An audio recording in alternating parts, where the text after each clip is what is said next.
Hello friends and welcome to Instant Nerd. Today we will learn how to fix Throne and Liberty controller or gamepad not working on PC. Fix controller issue Throne and Liberty.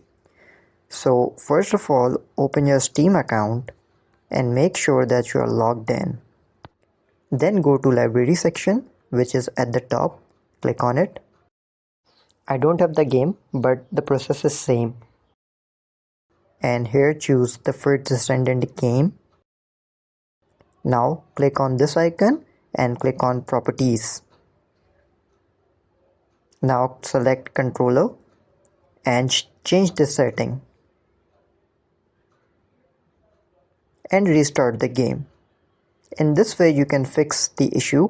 However, if you are still not able to solve it, go again and select this option and restart again. And if you're still having the problem, then these things can be the issue. You can check the controller compatibility, you can update your controller drivers, you can Steam big picture mode and reconfigure controller settings, or you can disable or enable Steam input and restart the PC, or this can be caused by a third-party issue. Thank you so much for watching the video. If you like it, please like and subscribe to our channel.